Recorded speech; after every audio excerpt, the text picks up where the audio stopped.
Kurt Bardella joins us now to talk about that optimism. Kurt, you served as senior advisor to Republicans on the House Oversight Committee from 2009 to 2013 before leaving the GOP in 2017. Kurt, what was the biggest winner for you for Democrats this year?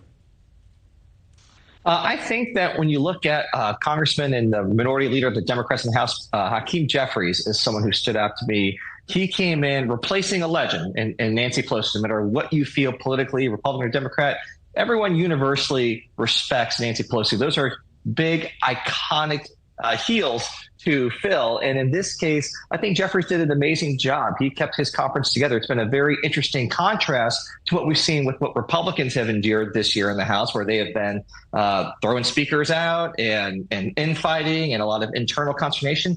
The Democrats have actually been pretty much smooth sailing under Jeffries' rule, and that's been an impressive thing to see, especially following the act of Nancy Pelosi. Yeah, Kurt, can we talk about the obvious there with that, too? I have to believe that a lot of it has been like quiet diplomacy and quiet leadership because he's never been a big figure. It seems as though he knew that he needed to more or less just kind of concentrate on the work and do the job. Yes?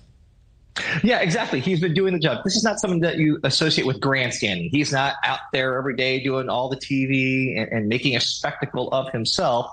He's instead just getting the job done, working behind the scenes, building the relationships, building the trust with his caucus, which is what you need from a leader in Congress. And again, it's such a contrast to what we've seen on the other side of the aisle, where everything has been very visible, very public. All their dirty laundry is out there. So I think Jeffrey's style of leadership has been really impressive this year. Kurt, you know I want to go down the list. Give me another Democrat you thought was a big winner in 2023.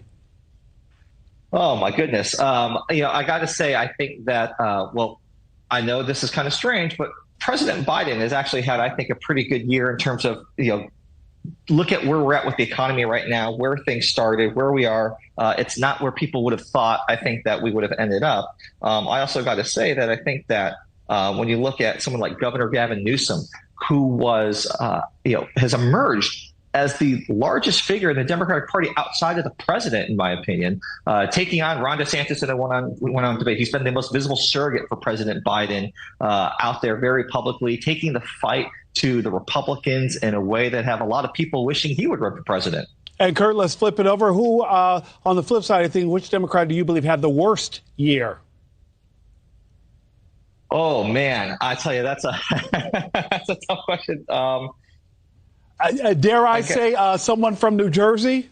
Because that was... I mean, Bob Menendez started the year as the powerful chairman of the Foreign Relations Committee, and now he's not the chairman anymore, under investigation for potential bribery, which involved gold bars from Egypt in some way, which is not a phrase I thought I'd be saying on TV this year. So he is had a huge fall from grace. I know a lot of attention's been on figures like George Santos. Menendez's issues are just as severe, in my opinion, as what Santos went through, and could have very tremendous repercussions for him going forward. I'd be shocked if he's still in Congress when this is all said and done. And Kurt, I said earlier, and I'll say it again, I think one of the big winners this year was also democracy in action. We saw record turnouts for those midterm elections, and we saw people really exercising their right to vote. Kurt Bardella, thank you so much, and Merry Christmas to you and your family. Merry Christmas to you, my friend.